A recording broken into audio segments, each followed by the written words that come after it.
तमसा के तट पर जब राम ने देखा कि प्रजाजन रथ के पीछे दौड़ते ही आ रहे हैं तो उन्होंने रथ को रुकवाया और उन्हें संबोधित करते हुए बोले, प्रिय अयोध्यावासियों, ज्ञात है कि आप लोगों का मेरे प्रति अटूट और निश्चल प्रेम है और इसीलिए आप लोग मुझे बार बार अयोध्या लौट चलने का आग्रह कर रहे हो।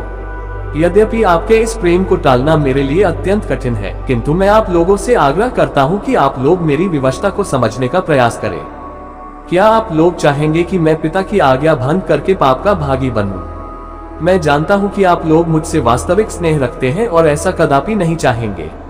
अतः आप लोगों के लिए यही उचित है कि मुझे प्रेम पूर्वक वन जाने के लिए विदा करें और भरत को राजा स्वीकार करके उनके निर्देशों का पालन करें। और भी अनेकों प्रकार से नगरवासियों को समझा बुझाकर राम ने सुमंत से पुनः रथ को आगे बढ़ाने का अनुरोध किया।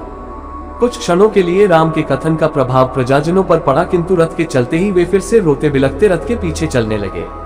वे राम लक्ष्मण के प्रेम की डोर में इतना अधिक बंधे थे कि चाहकर भी राम के द्वारा दिए गए उपदेशों और निर्देशों को क्रियान्वित नहीं कर पा रहे थे और विवश होकर बरबस रथ के पीछे चले जा रहे थे। उनकी बुद्धि उन्हें रोक रही थी, किंतु हृदय उन्हें बलात् रथ के साथ घसीटे लिए जा रहा था। उनकी भावनाओं के आगे उनका विवेक कुछ भी काम नहीं कर पा रहा था।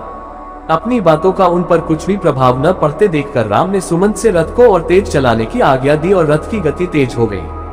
किंतु भावाभिभूत प्रजाजनों की भीड़ फिर भी रथ के पीछे दौड़ी ही जा रही थी। तमसा नदी के तट पर पहुंचते पहुंचते रथ के अश्व भी क्लांत हो चुके थे तथा उन्हें विश्राम आवश्यकता थी। मंत्री सुमंत ने रथ वहीं रोक दिया। राम, सीता और लक्ष्मण तीनों रथ से उतर आए। वे तमसा के तट पर खड़े होकर उसकी लहरों का आनंद लेने लगे। इतने में ही रोते बिलखते वे सहस्त्रों अयोध्यावासी भी वहां आ पहुंचे, जो रथ की गति के साथ न चल पाने के कारण पीछे रह गए थे। उन्होंने चारों ओर से राम, लक्ष्मण तथा सीता को घेर लिया और अनेकों प्रकार के भावुकतापूर्ण तर्क देकर उनसे वापस अयोध्या चलने का अनुरोध करने लगे। रामचंद्र ने उन्हें अनेकों प्रकार से धैर्य बंधाया।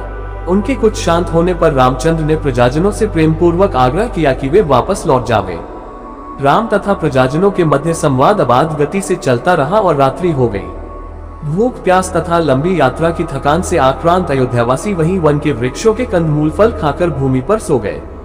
जब ब्राह्म मुहूर्त में रामचंद्र की निद्रा टूटी तो वे उन निद्रामग्न नगरवासियों की ओर देखकर लक्ष्मण से बोले, भैया, मुझसे इन प्रजाजनों का यह त्यागपूर्ण कष्ट देखा नहीं जा रहा है, इसलिए अब यही उचित है कि हम लोग चुपचाप यहाँ से निकल पड़े।